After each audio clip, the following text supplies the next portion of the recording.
Wednesday evening, everyone. It is Wednesday. Spring is coming. Oh, this side. Yeah, you can see behind me. Rachel did some flowers because we were feeling like we're ready for spring. We need some spring, especially after the ice storm now this week. It's just no fun out. For spring, I think everybody is. So we are really looking forward to the charcuterie class next week because it is going to be fun to connect with a whole bunch of people. I mentioned last week in Wellness Wednesday. I hope you could hear it. I went back and listened to it, and I was hoping to repost that part, and I had to scrap it because the sound was so terrible. So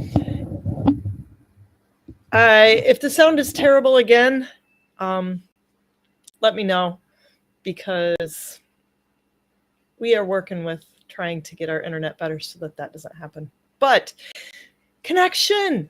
This is a super connected season, like to the point where everything is so cohesed, it's like glued together. It's frozen together, quite literally.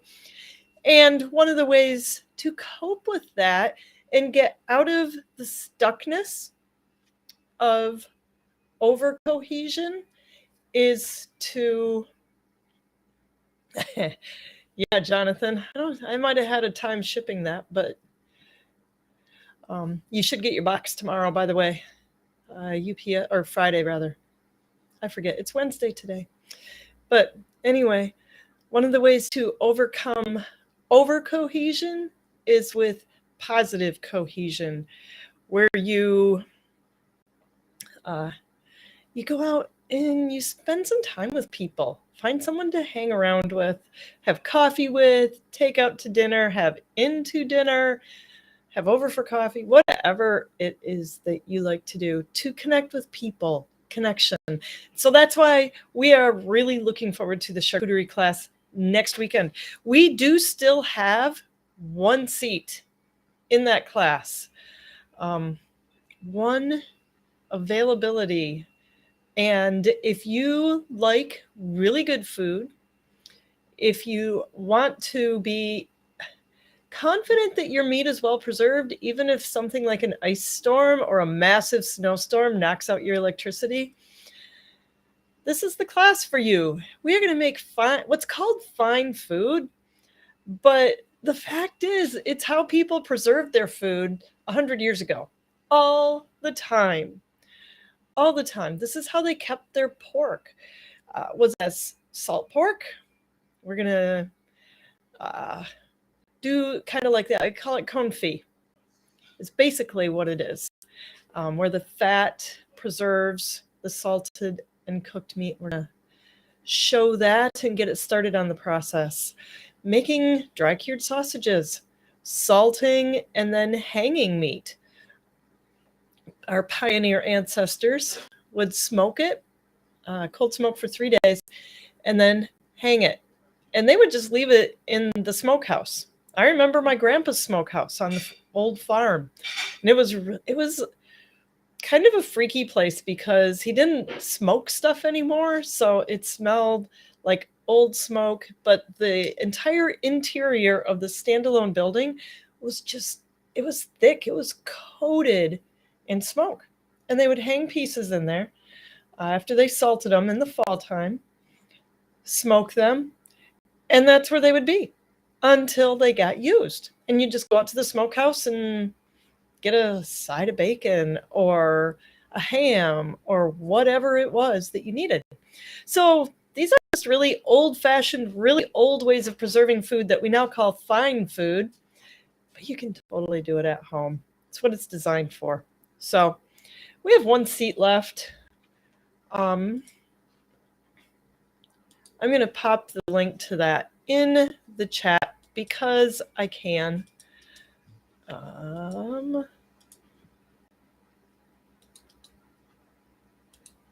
you go. Because I can share that with you. The other cool thing that we've gotten going, and you'll have to go and check it out, is merchandise. shoot, I don't have it. I will send it in with Mark.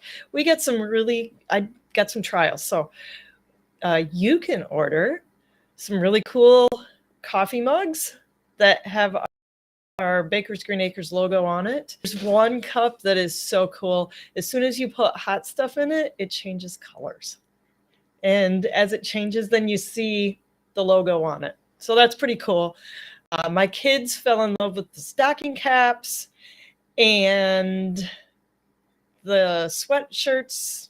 So you can go check it out. It's in the shop on the Anyone Can Farm Experience website.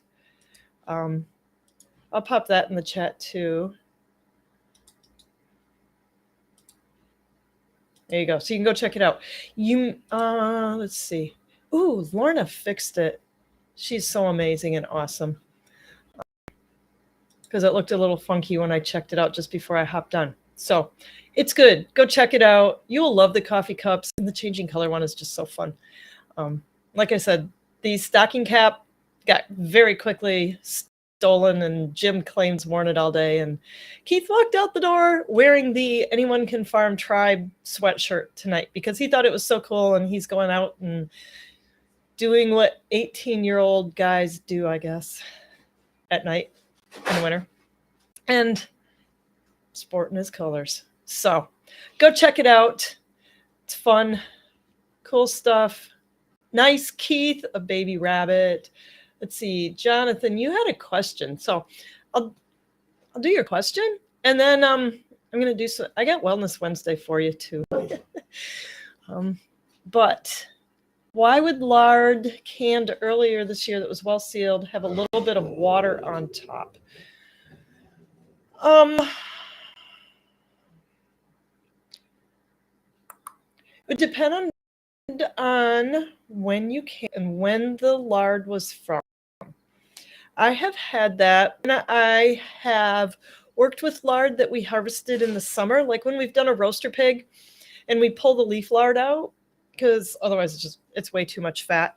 And that rendered that leaf lard, and it got that. So I don't know if you were rendering lard that was harvested in the summer or when you do it in the summer. It seems to me to have to do with the humidity. I never have had that problem in the fall and winter and spring. It's drier season. The lard will be drier. The conditions around it are drier. When I've had that, it doesn't seem to have affected the quality of the lard. It's still fine to use. It just is kind of weird and different. So you can just pour it off, and the lard underneath should be absolutely fine. I'd be interested to know, Jonathan, if you know, like when that lard was harvested and early year, was this year 2022 or like September last year, earlier this year. When was earlier this year? It's the end of February. Yay. We are so ready for the end of February. And kicking off Wellness Wednesday, that's what I want to talk about a little bit. Because right now, everybody, canned in September.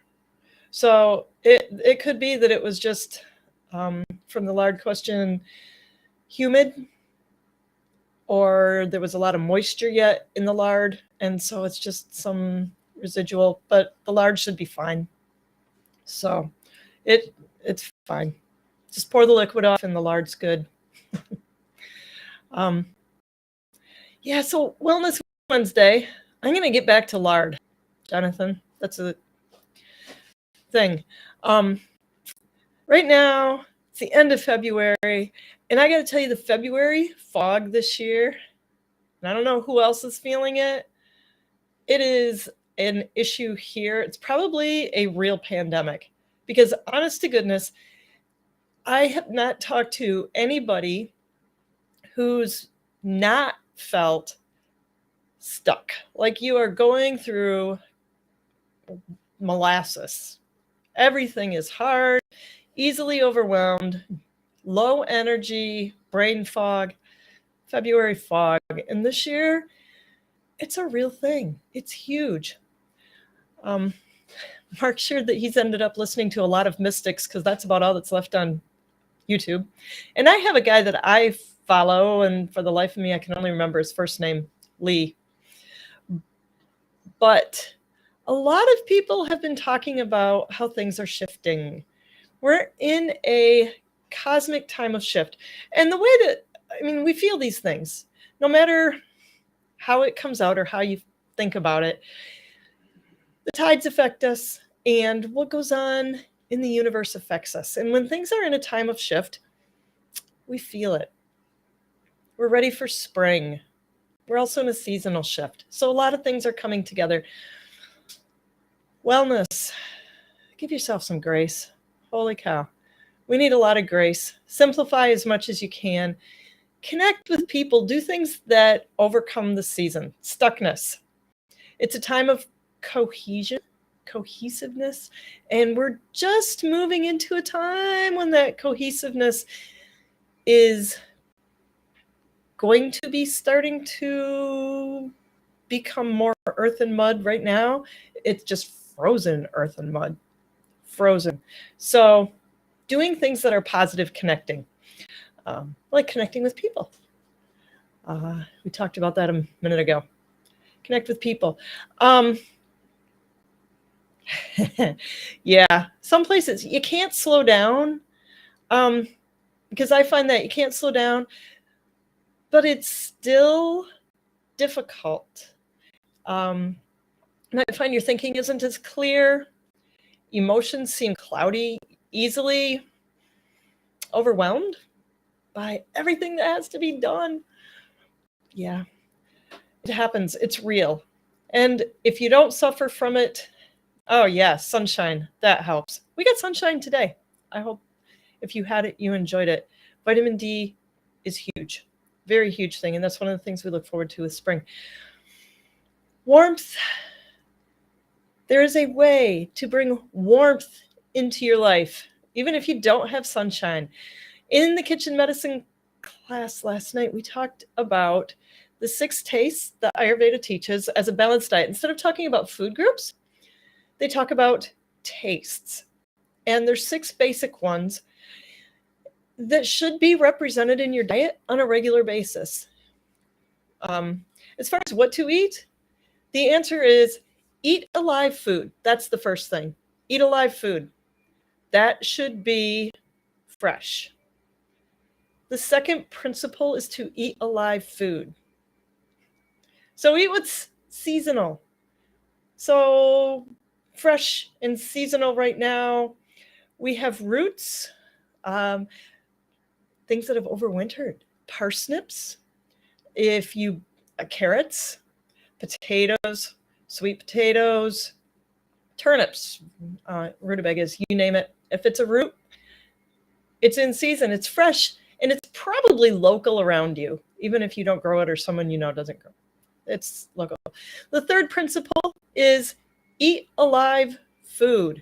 And that means eat what's around you, because what's around you is provided. This time of year, it gets a little scarce. March used to be called the hunger moon, the full moon. Every full moon has its things historically. March was the hunger moon because food is slim. It's not a bad thing, because one of the things spice up your life and light the fire into is giving it some air, space. Don't be afraid to only eat when you're hungry. And you'd be amazed how not hungry you are when you really do that. You can eat anything you want when you're hungry. And then if you eat what you're hungry for, when you're hungry, chances are you will find that it revolutionizes your life. And when you spark that digestive fire, it's going to spark more fires than that. You're going to find more desires than just what's in your belly. So that's one way to get things moving in the season, spark that desire. Yeah, Lent. A lot of our religious holidays are by design. Gosh, God's smart, you know? So the whole Passover, Easter seasons, with their times of cleansing, with Lent, it's a great time to introduce space and air into your digestive system by staying away from things that might aggravate what's going on right now, like sugar, a lot of sugar. Coffee can be drying. Alcohol, also very drying. It's very pungent. Alcohol falls in the pungent taste, along with a lot of fermented foods. But alcohol can be very heating and pungent. Things that taste pungent can eaten or taken to excess. Like, well, coffee's more of a bitter.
Oh, there we are. Okay. So what these things do is create a heat in the body. A little bit of it is great because it helps clean the channels of your body, and you start to need that right now, right? You need that fire. But an excess of it creates undue heat, and that can create a lot of negative emotions and a lot of the stuff that is difficult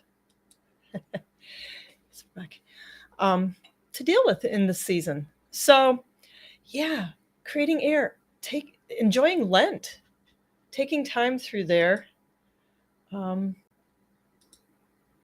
get some space. Another way to spark up your digestion and get a little heat going is with spice, that pungent spice. So alcohol is easy to go in extremes. And garlic, onion, some horseradish, mustard.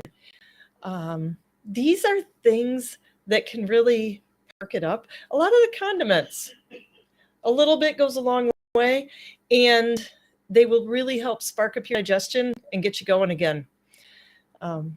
Get some energy. They're refreshing. They're stimulating. They get you going. So, yeah, get some spice going in your life. Spice it up.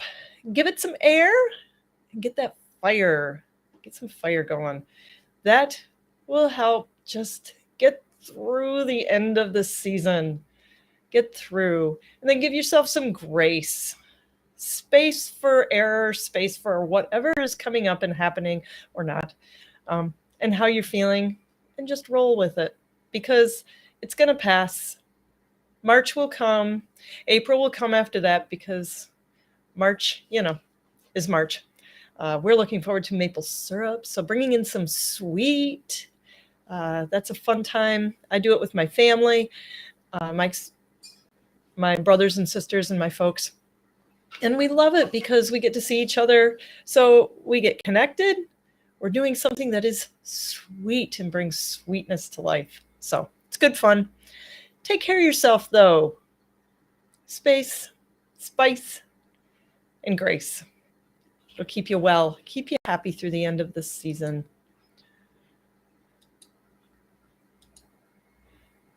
Right. I'm going to turn it over to Mark. If you have other questions, Jonathan, that was a great question about the lard. And you know, fat is really grounding right now. Don't be afraid of fat. All that fat is good stuff.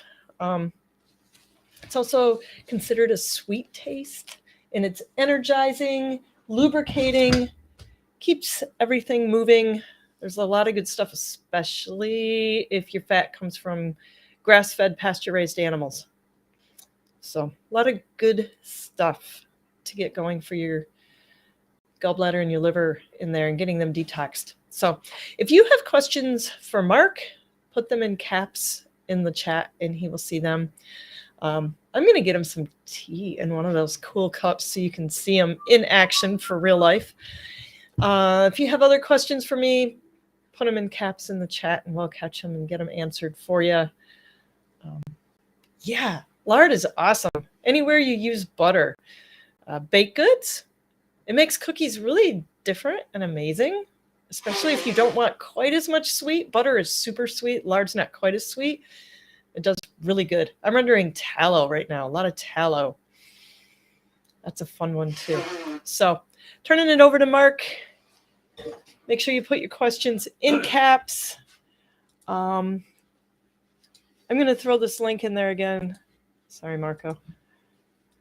So you can go check out all the cool stuff in the shop that's there. And you can sign up there for the charcuterie class. Get that last seat if you want to know how to keep your meat in good fashion. Somebody should just buy it. Don't you want to show these things? I'm going to go make you a cup of tea with the cup. All right. And like the hoodies and stuff. Yeah, people would like to see that. Keith walked off with the one and Jim's wearing the hat, but oh, okay. All right. Let's see who's here. Andy, Crunchy Mama. Oh, that one must have happened. Jill, any tips on making pork rinds? She knows how to do it. Lorna, Jonathan.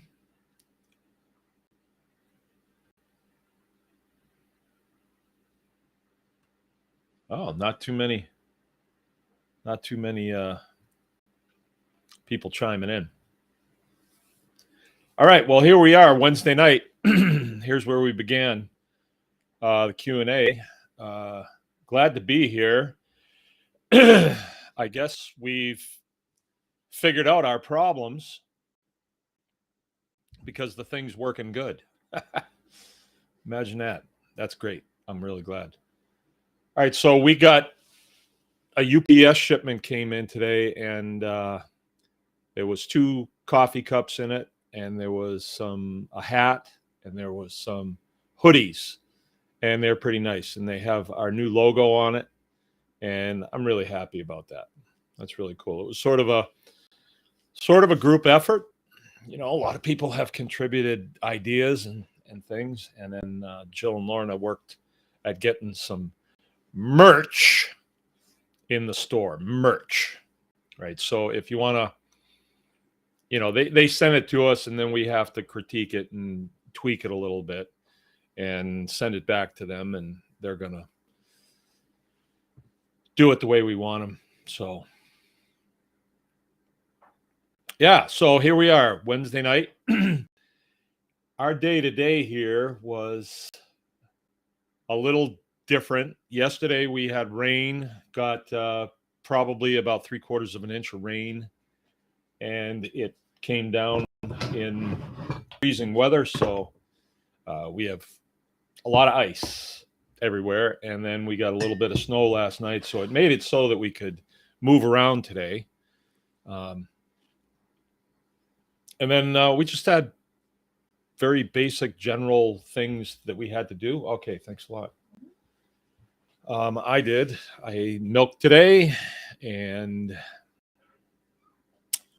let's see, I think I heard Jill talking about it, but yesterday and the day before, I was kind of just stuck. Like I would I know I had things to do. I know about the sense of urgency. I love that feeling like, got to get some stuff done, you know? Oh, I got a minute here. I can do this. Or I got a minute here. I can do this. And I love my work. I really love my work. I love it when I get into it and I'm going and I'm thinking about people and, you know, but I could not get going Monday and Tuesday. I couldn't get out of my own way. I found myself, you know, just kind of grinding to a halt and just staring at things like, why am I here? And then this morning, got up at a reasonable time and came out. We're sitting having coffee, and it was like, okay, let's go. Let's go. And I went out and got all my equipment together, came back in, had my broth. And I thought Monday and Tuesday, I thought it was because I'm just getting back on my carnivore diet. I really blew it when we went over to Wisconsin, went to 2 restaurants, and I thought, hey, look, I'm going to have what I want. It's not really that good, and I paid for it.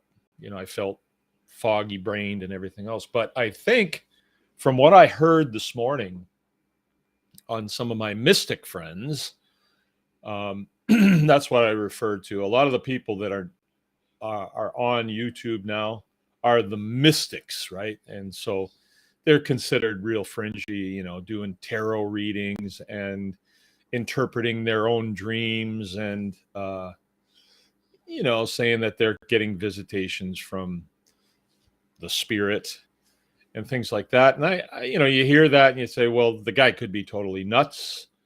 And you expect me to believe these cards and all that stuff. So they're fringy. So they're small channels, but that's all that's really there now. And I've told you guys, I really like Janine. She's pretty cool. And I think she's a wise person. So I listened to her, but I was listening to her this morning and she was on Mystic with Jean-Claude. And he's pretty cool because he's right over there where the truckers thing is happening. And he goes and interviews people on the streets. So I like him. And I was listening to him. And a lot of people have funneled information into them that they've been stuck in the same funk. And, you know, so I felt like, well, I'm not alone. It's all right. But today I felt pretty good. And actually, I was going to make a video today. I actually was, but I got a couple phone calls that I had to field, and so I never got around to it. But I was going to say something like this. It's time to invest. It's time to invest. And, you know, you always hear commentators saying, well, I'm not here to give investment advice. And I don't know why they say that. It's like if they tell you to invest in gold or silver or something like that, what if it doesn't pan out, you're going to go back on them? Like they don't know. If they say, hey, I'm doing this, then I would say, well, it's good enough for you, it's good enough for me, I think I'd do it. I don't know why they say that. I don't give out financial advice. Well, I do. I give out financial advice. If you right now, if you look around, you go to stores and stuff, you see empty shelves.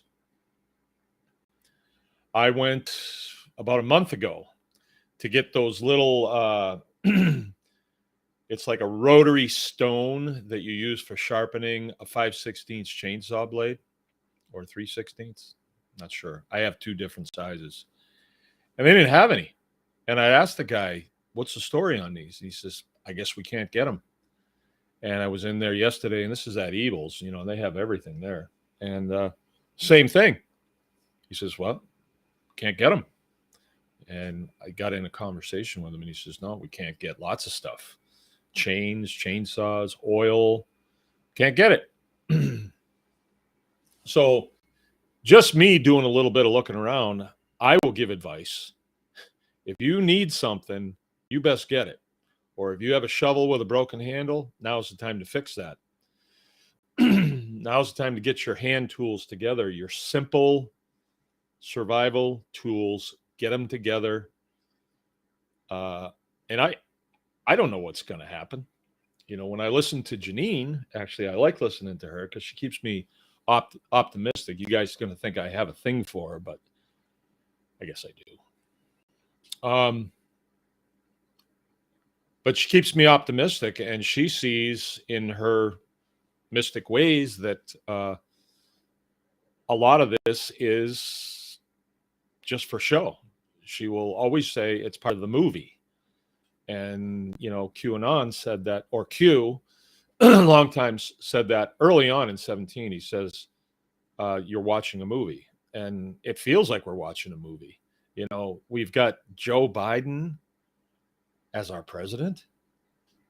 This is better than Yellowstone. It's just crazy. And Kamala Harris as the first female president or vice president. Aren't we? We're just so thrilled with Kamala Harris, right? So anyway, it does seem like it's a nutty thing, and I don't want to give it much time other than to say let's just stay optimistic, doing the thing, do our thing. So Jill brought me some stuff here. She brought me a cup of tea, which is really nice, but check that out. Check that out.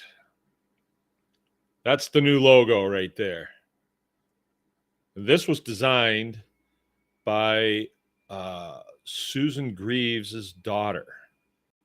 And I guess we swapped some work and consulting or whatever. I don't know.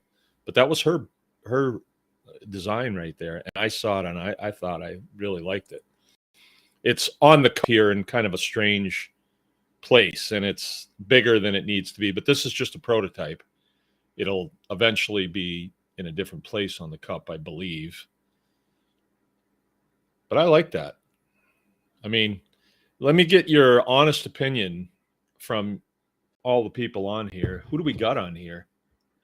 Off-grid North Country. Just really be brutally honest. What would you pay Coastal, Crunchy Mama, Lame Buck? Hey, Bakers, haven't been here in a while. Glad you're still here. All right, Lame Buck. Lame Buck. Jonathan, what do you think, Andy, what do you think a cup with that logo on it would go for? What would you be willing to pay? I don't think I've ever bought a coffee cup and said, gee, I'd like to have a coffee cup like that. I don't think I've ever done that. I get a bunch of them, like my kids give me coffee cups and stuff. I don't think I've ever bought one for myself. So I'm not into that so much. But then we have this one.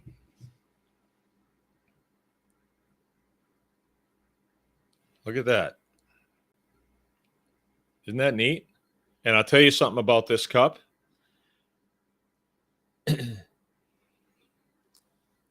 Okay, I'll demonstrate this maybe.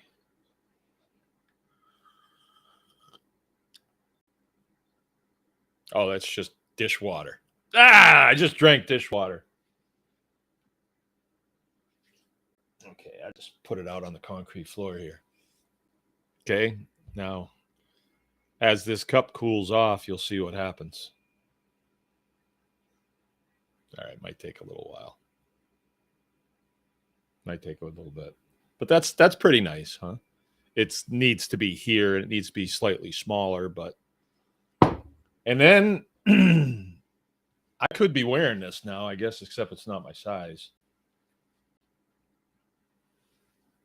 I kind of like that. And this is it's a hoodie, and it's, it's decent quality. It's pretty decent quality. It's Sports Tech.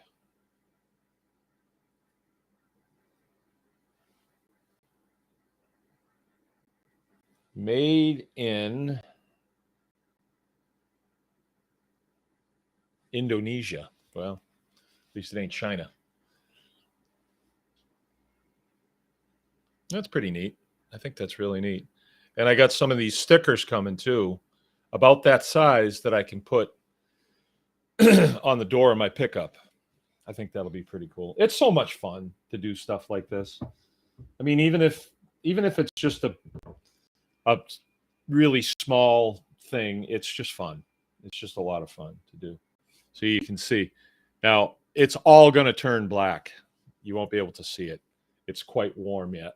But when it cools off, it's just black. And then when you put warm liquid in, it turns this white. So pretty neat, I think.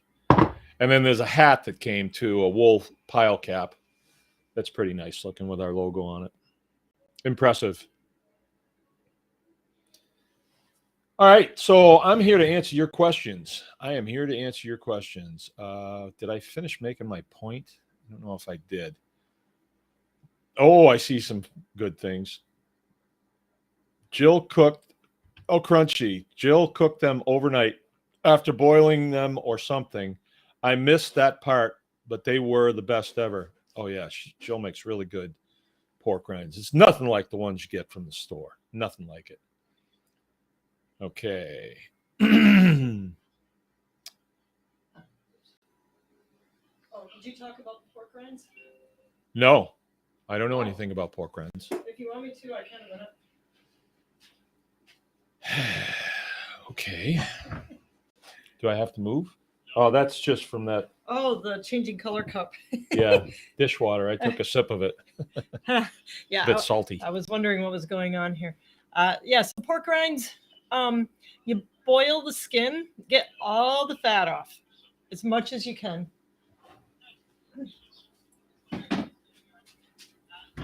My phone's talking over there. And then you boil it till you can pinch through it. When it's that soft, put it in the oven at low temperature, and you dry it until it cracks. Once it cracks, it's pretty well shelf stable. And you could start like that. And then when you go to cook it up, you either throw it in hot fat or in a super hot oven, like 450 to 500 degrees even. And it'll just pop right up. And it's really awesome. So I'm not sure which step you missed, Crunchy. But if you boiled it till you could pinch through it and then cooked it, it probably worked. But the drying step is what makes it really pop and puff. So pork rinds, yes, they are awesome. And learn this from Rachel Jameson. You can make a keto flour with them if you puff them up and then grind them. It works really good. She made us some dessert. Yeah, that was good. When she came for the Tribe Day planning thing. And yeah, it's good. So pork rinds, good stuff. Good.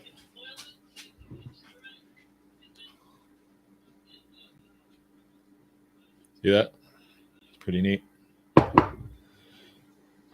Yeah, Jill filled it up with dishwater, and I smelled it and didn't smell anything, so I tasted it, and it was dishwater. All right, we got a question here from Coastal. Piglets won't stay in pen, running out through page wire. Page wire? Ignoring the shock from a 1 joule charger. Thinking of getting a 2 joule charger. Any thoughts? Yeah, for sure. This principle is the same principle that you use when you're training a dog to an underground fence. So when you're doing that, they have this shocker on, and when they're away from the wire, it keeps the shocker off. When they get close to the wire, within, let's say, 8 feet, they'll get a tone. And when you're training them, you have the dog and you have a leash on him. And when you are walking up behind the dog, you're walking him right to the fence. You'll see the dog's head tip a little bit when that tone comes on, and you won't hear it. You'll see his head tip, like, what is that? And then you go a little further, and you'll see him react to a vibration. And he kind of looks around, doesn't distress him, but like, what is that? What's that? And he doesn't know that if he backs up, it'll stop. But then when he gets a little closer, he gets a shock. And when he gets the shock, he's going to react. And he may react sideways, the other side, forward, backward. And that's why you're there with the leash. And as soon as he reacts with some sort of noise, like a yipe, you pull him back. And you pull him back, and it stops. And then you repeat the process. You repeat the process. And he's going to be like, ooh, the last time I heard that tone, I got a vibration shortly after it. And then it was the bad thing happened. So you may have to do it once or twice, 3 times maybe if it's a dumb dog, 4 times if it's a real dumb dog. But it'll work. And once they get that pattern in their head, you know, it's only the really smart dogs that will try it, you know, and they'll be like, no tone, no vibration, no shock. I'm out. You know, it's only if they're smart, they'll figure that out. So with yours, what you got going on there, Coastal, is you got to build a training pen. A training pen. So the training pen would be sort of like this. If you used something, probably hog panels, you know, hog panels are 16 feet long. You get 4 of them. Or if you could do 3 and set it up in a circle, you know. You put in a fence post and you attach 2 of them onto it, and then you know what I'm saying. You could figure that out. You could make a circle if you want, or get 4 of them or 5 of them, however many you have.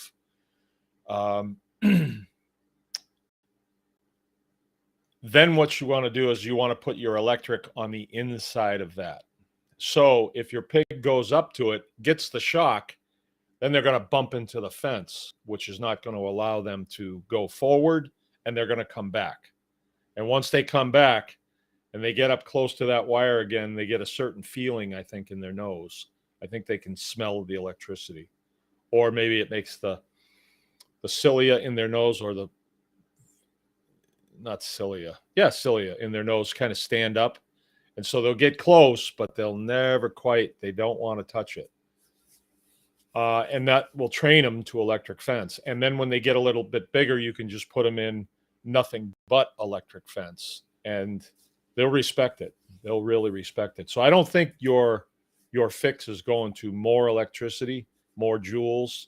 All it really is with a electric fence, it's potential, right? So you have a well, the old ones had a capacitor in them. You know, like a in an old car, you had a capacitor.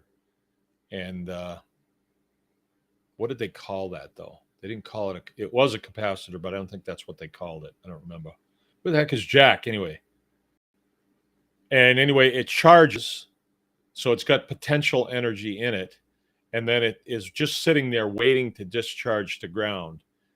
And then the animal becomes that ground, and so it discharges through him. So it has the potential to discharge 1 joule, right? Will it? No, probably not, because it's not a perfect circuit. You know, it's going through nose and then body and then hoof, right? So there's going to be some resistance to that discharge to ground, and that resistance is what makes the pig kind of go, you know, it travels through him, and it's resisting going through, so it sets all of his nerves up on edge. If the pig went up to that, let's say, and made a perfect ground, then it would just flow right through him. But it's not a perfect ground. Example would be if you put an aluminum wire or a copper wire from the fence to ground, it would discharge straight to ground, and you would not have any heat buildup in that wire, because it's a very good ground, not a perfect ground, but a really good ground. So I think that's what you got to do. You got to set you up a training pen. When my pigs leave my sow area, they're already trained to the fence because they've all gotten popped on it at one time or another. And it usually starts happening when they're really little. The electric fence on the inside is off the ground about a foot, and it's about a foot away in from the woven wire fence. So when they're really small, they can just scoot right under it, and they do literally do not contact it. And they get to the woven wire and they can just step through it. You know, it doesn't hold them in. They're so small. And then when they come back, they'll always go back in with their moms. But then when they start getting a little older and they're coming back through, and maybe they come back through in a place where the ground is a little higher and they go under the fence, bang, get hit. And you can always tell the ones who haven't gotten hit because they're still scooting out and coming out into like our area and just nosing around and looking around. But they always wind up back in with their moms, and eventually they become self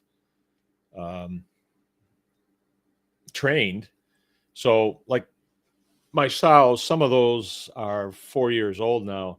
You could turn the fence off and they're never going to try it. You know, you could imagine that if you've got your 1 jewel fencer and you say, well, I'm going to see if that baby's working, and you walk up to it on your hands and knees and touch your nose to it. See what happens. See what 1 jewel feels like. You won't like it. And then 2 days later, you're not sure if it's working, and you say, well, I guess I'll try it again. You probably won't try it again.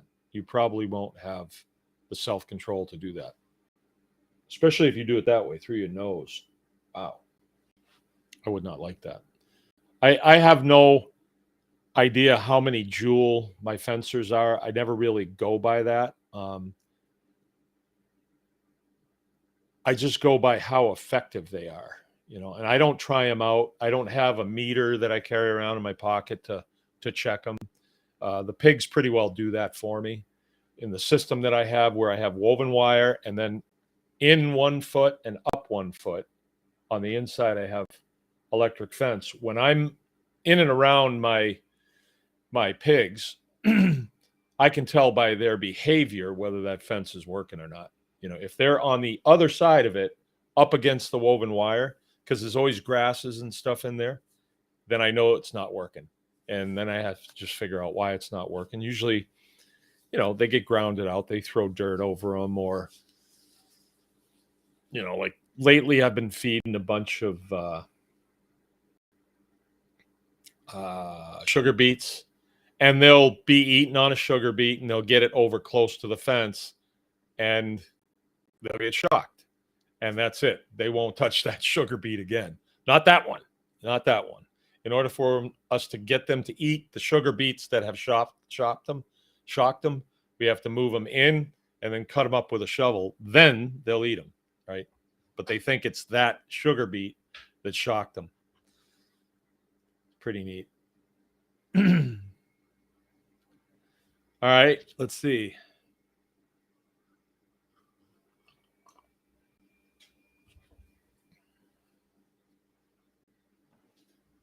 Myers was out of raisins, almost out of cream cheese, peanut butter, quite a few things I don't ever buy.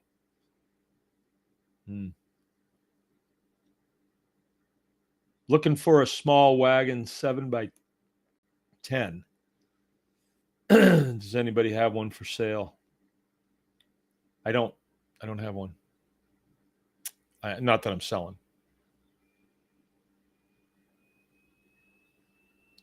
All right, Justin's, yeah, $20. I don't know what we got into them. I really don't know yet. I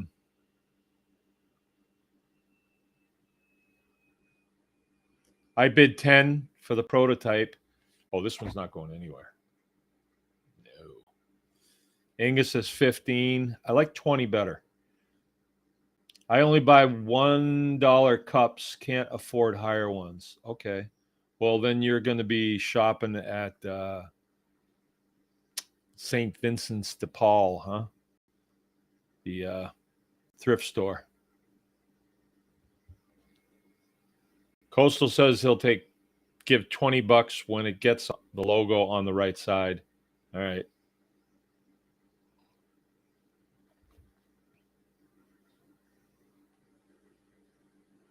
Hey, that sounds good. Crunchy's saying, big fan of oversized logos. We should trade farm swag at Tribe Day. That starts to sound to me like you're going to be here for Tribe Day, Crunchy. That would be neat.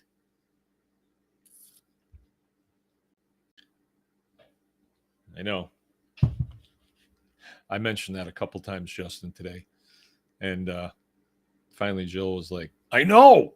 I said, okay, I won't mention it again.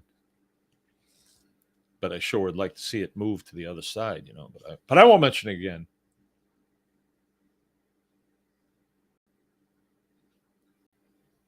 Love the shirt. Yep. Vindicti, I never need cups because we have so many, but I like shirts and hoodies. Yeah, make a shirt and cup combo. There you go. It's not a thinner one, no. It's not this thick. This is one of them Carhartt with the insulation deals, which I really need right now. 14 degrees out right now. This is getting old. All right, thinner, not heavy. Okay, well, she's saying it's thinner. I have a really thin one, and this is not as thin as that. I'd say, Jill's the one that ordered them, so if she says they're thin, then they're thin. Okay, and that's what Brittany wants. So, yeah, thin. Someone messaged us about wanting 15 to 20 piglets. We only have 11 to sell. I told the guy 1,500, and I would throw in the 11th for free. He hasn't gotten back to us. Did I ask too much? So 10 at $150. No, I think that's fair. I sold 3 today for $150 a piece. And I got a breeder going out on Friday for 500. So but that, that's always been my prices on pigs. That always has. And if people don't want to do that, then that's okay. They can do something else. That's all right. No, I think that's fair. Depending on how old they are. Yeah, that's pretty decent, actually. You're throwing in an 11th, right? All right. Best pork rinds on the planet. They really are. They are the best ones. They're the best, actually. They're fantastic. They're absolutely fantastic. That's my Trump. Sean's with us. Right on, Sean. How you doing?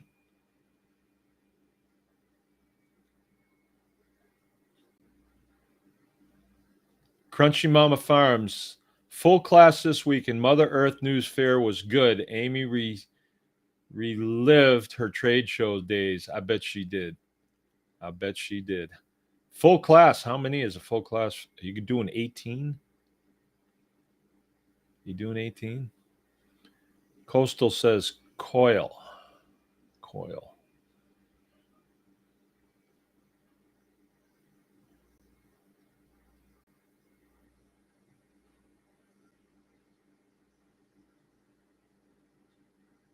Justin says he loves good jolt. Go crazy, go stupid. You guys seem racist. We are. We definitely are. When it comes to pigs, like the Mangalitsa is far superior just because of its breed. I mean, they're smarter. They're better rooters. The large black, they're dumb. They're just dumb, and they They can run fast, but they're just dumb, you know? Yeah. We're getting turned in by Go Crazy, Go Stupid. Oh, man, that's terrible. All right, John Bates is with us. Right on. People in hat are being racist to people in here are being racist to me. Oh, that's too bad. Too bad.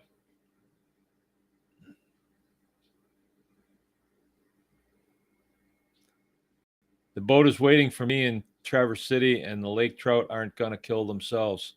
See you in July. I tell you what, we could do some swapping. Jonathan Pierce, the one joule charger I have that runs on solar does not have the punch that my one joule plug-in or even close. You would think it would be similar, but it's not. Yeah, maybe that is, maybe that is a thing.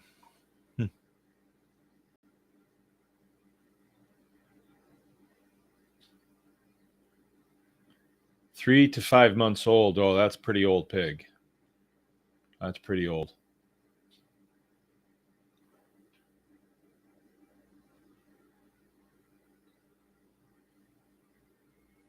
All right, Sean's saying, tell me about it. I'm at 4 degrees. I always say this time of year, we switch to Celsius. If you have only gilts to sell as feeders, how do you make them infertile?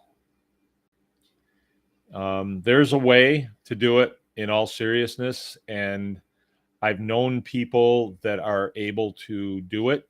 They make an incision in the side, only about this, and then they reach in there with a, it's sort of like it looks like a cane, but it's small. Just like maybe, I don't have anything, but you could make it out of a piece of wire, just a little hook about like that. And you reach in there and you pull a fallopian tube out, clip it off, just like that. Or you clip off, a half inch of it, as much as you can cut off of it, so it won't have the chance of rejoining.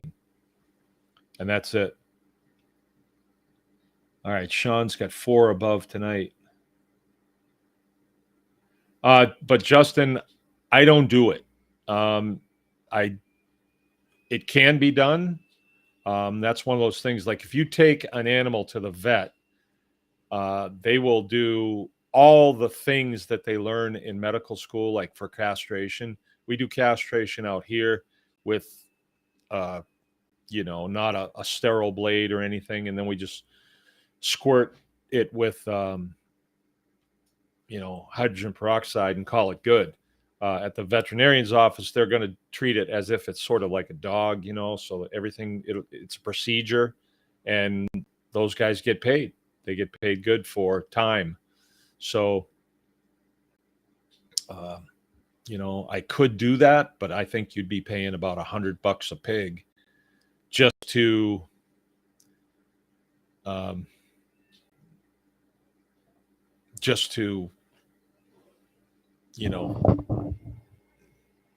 neuter a female. I think the better thing to do is just when people come to you and they say, oh no, I'm just looking for, I'll ask the question, are you looking for breedable animals or just feeder animals? And if they say, oh no, we don't want to breed, we just want to feed them out, then you kind of judge it. And you could say that, oh, feeders are not animals suited to breeding. You could say that. And, in their mind, it's like, oh, you can't breed these things. And as long as you're not giving them a boar, then it won't happen. But I've had people that I sold feeders to that were females that, a year down the road said, I think I'm going to breed these. And, what can you do? What can you do? Yeah, you just don't have to sell females. I could keep them all here for myself to feed out and only sell the males. I could, I suppose. It's not that big a deal, really. Ghost is saying, hey, caught the butter vid. I hear you could use a paint shaker to churn butter. Any experience with that? No, we've never used a paint shaker. I haven't. But I would say that would be probably doable. You know, I've seen where people will put cream in a jar and just shake it. I've seen that. Hey, so I got something to pass on. I made an investment today, or I made an investment last week. We probably have 50 knives here, you know, good Victorinox knives. You know, we use like the kitchen knives. They're the long food prep knives. The girls use those for cutting chickens up. And then we use the boning knives. And then I have a couple other knives that we've gotten here and there, skinners and stuff like that. And in the time that we've been running the butcher shop, you know, they're good quality knives, but we get them to the point where, you know, you get a nice edge on them, but then it doesn't last, right? So, or it's a very, very short-lived edge. So I called up Kent Butcher Supply last week and I said, here's my problem. I've got a bunch of knives here that I can't even cut myself with anymore. And we keep going back to you guys to get new knives and condenser. We keep going back to you guys and buying new knives. And is there a system to sharpen knives that everybody else is using? All the other butchers around, you know, around Michigan are using. This is a pretty local company. It's in Grand Rapids. We've been using them ever since we started. And the guy says, oh, yeah, we've got this. What the heck was the name of that? It's called an extra sharp sharpening system, I think. Let me have a look. It should be in my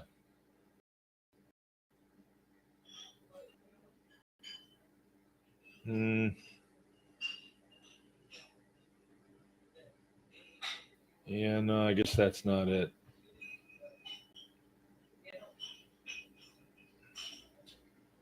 Extra sharp.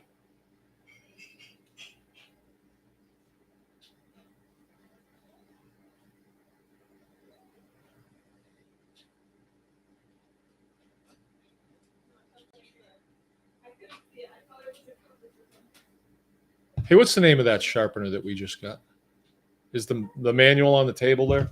I can't not remember it. Oh, it's right there. The box is right there. Extra edge. Here, let me have the box. I'll show. The box is staring me right in the face. Extra Edge Professional Cutlery Sharpening System. Made in USA. All right. So the guy at Kent Butcher Supply said that's what everybody uses. He says we have got several kinds here, but this is the one that everybody uses. And so I said, well, okay. What's that going to set me back? And he says, whoa, got technical difficulties here. Huh. I just knocked my lights out. Oh, I see. Where's an electrician when you need one?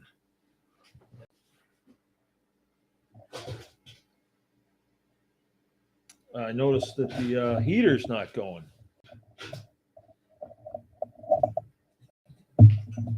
It is plugged in.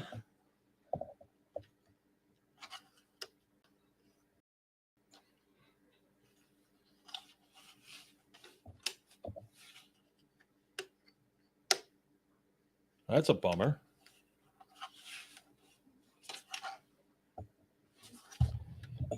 But anyway, I asked the guy, what everybody else is using, and he told me that this one. And then my next question was, well, what's that going to set me back? And that's when I got the bad news. But that heater's not working anymore. Son of a gun. Oh, yes, it is. All right, I got it. Good, because my feet are getting really cold. And it was $1,100. And he said, but I'll send it to you. You try it. He says, I know that's a lot, but you try it and you see if it's worth it. And so I got it today, and I'm thinking, tried a lot of knife sharpening things, and nothing's really the way that they make it sound. So anyway, I got this. It's got 2 stones on it that you can set the angles on the stones. They're rotary stones. Very quiet running, high quality, real heavy. I mean, even the box is nice. And got that going, and I tried it out, and I could not believe how sharp the knives got in 20 seconds. Like, you just make 4 passes on one side and 2 passes on the other side. And if that's not enough, you do it again. Like some of our knives were really, really dull. And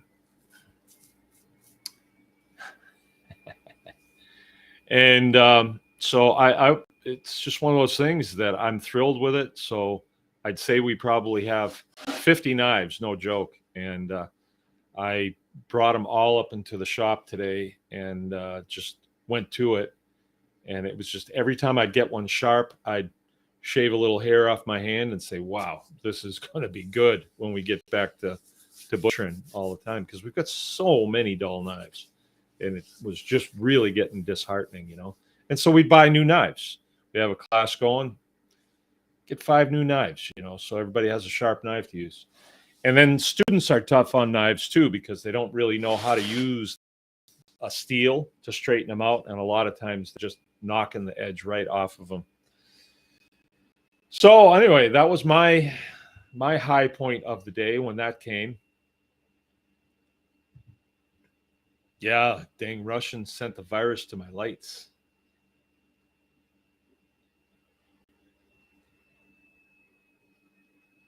Wow. Ballistic got me straightened out. It's called a condenser. The condenser on a car. I still have vehicles here that have condensers. I have my pickup and the Jeep and the 2-ton. All right. Is there any more questions? You guys have any more questions? We're 9:10. I'm watching a really neat series on TV right now that the kids found. It's on Amazon. It's All Creatures Great and Small. Highly recommend it. It's the life and times of a veterinary service in England, and it's really neat. It's really neat. Yeah, I'm going to go in and watch it a little bit more. We still have 1 seat open for the charcuterie class that's coming up here real quick next month. Claire, you posted a pig question above. All right, let me see.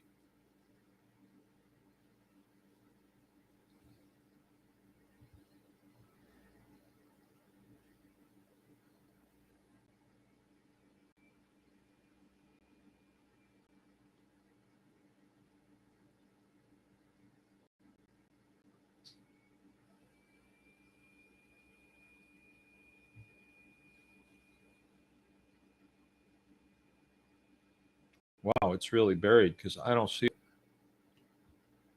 Yeah, I think they need to repost it. I don't see it anywhere in there.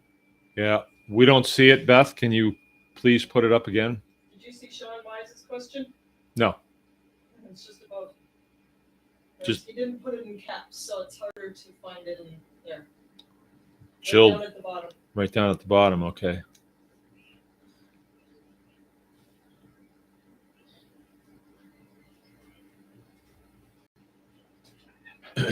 No, I don't see that either.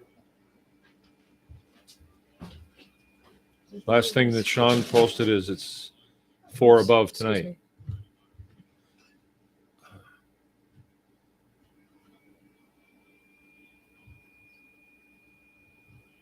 Huh. Too much going on in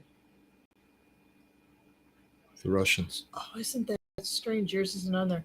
Okay, well, Sean's question. He has 5 large blacks that he needs cut. Do you think your kids would take a trip up to Gaylord and snatch them up? I'll pay $100 each. They're probably 75 pounds. Keith's pretty hungry right now. I don't know if he's that hungry.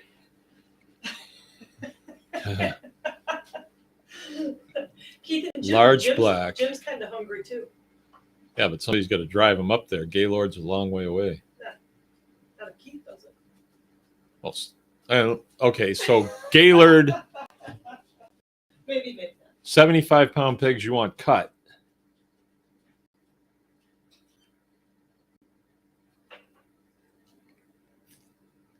That sounds like a rodeo to me. Are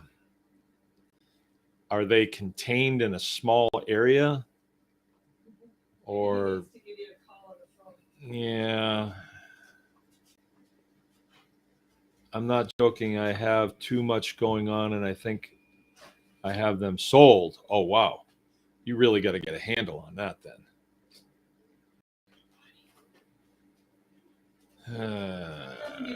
Yeah, let's talk.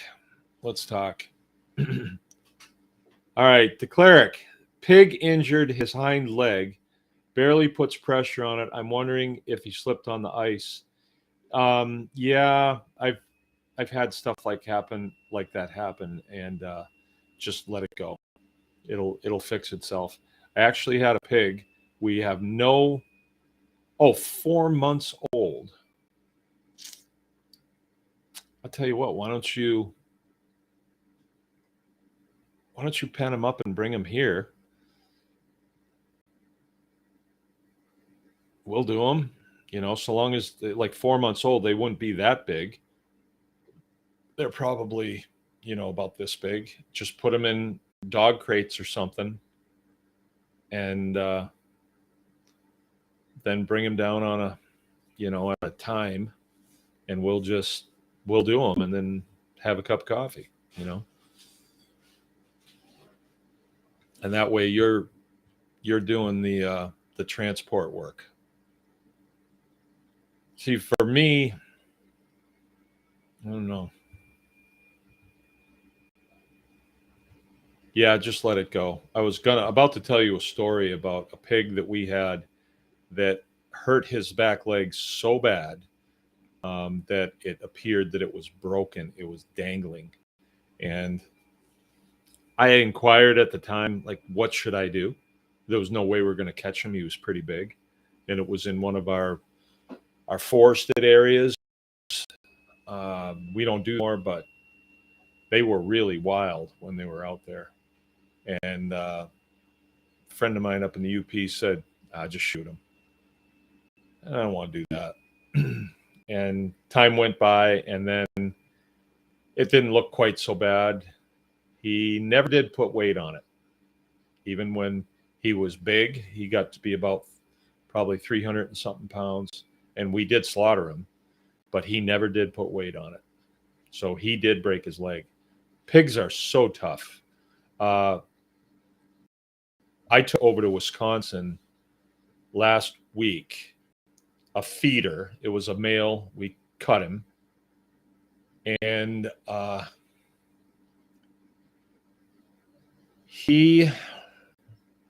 when we were in Texas, he got into it with one of the sows out there, or maybe the boar, I don't know, and tore a chunk. So it was a little pig about this big. He's probably 50 pounds, and just tore a chunk of skin off of him that probably would have been about that big. And it was kind of wrapped around his neck. And when we got home from Texas, he's running around with this big bare spot on him, and the hide is gone. You can see the meat under there. And you can't see bones or anything like that. No, I don't mean it wasn't like didn't tear meat off. It just tore the hide off. And there was nowhere to be seen, the chunk of hide. It wasn't hanging off of him. It was gone. And little by little, it closed up. But when I needed a feeder pig to take over to this lady over in Wisconsin, and I picked him because he wasn't going to be a good breeder. He would be fine as far as feeding out, but so I picked him and I looked at him and I couldn't believe how much weight was on him, and that injury did not set him back at all. Not at all. These animals are extraordinarily tough. Extraordinarily tough. All right. Yeah, no, just let it go.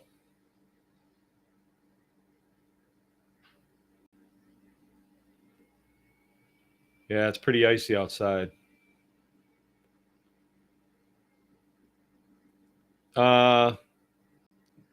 Anytime. Really, anytime. And what they'll do is probably give you my cell phone. And then you just call my cell phone. But that's probably what I'm going to say is you collect them up, bring them down, we'll cut them. It'll only take us 5 minutes. But if we drive all the way to Gaylord and I take people with me that, I got to have a crew to catch them and hold them, and I'm not going to do that. I got too much going on to do that.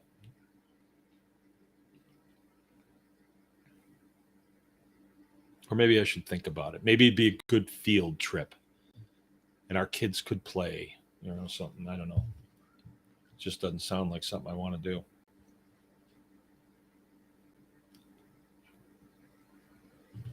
All right. Well, that looks like it. Gee, it's too bad I don't have my school bus, or I'd be driving up there, and then I could spend the night, but I still have way too much to do right now. I got to get ready for the class that's coming up. It's not this coming weekend. It's the weekend after. And not that I have a whole lot to do. I just want to put the finishing touches on our hanging room. Pig wrangling. Sounds like a good TikTok video. Yeah. Yeah. All right. Let's see. Is there anything else? Okay. Merchandise. You can go and check us out at, I don't know, is that at bakersgreenacres.com or is that at the, it's probably at the Anyone Can Farm experience, probably. I'm most assuredly. All right. I guess I'm going to call it good. And we'll be coming back at you tomorrow night. If there are any more quick questions, 9:20. Yeah, I think I'm out of things to talk about. Thanks, everybody, for coming by. We'll see you tomorrow night. Remember, anyone can farm.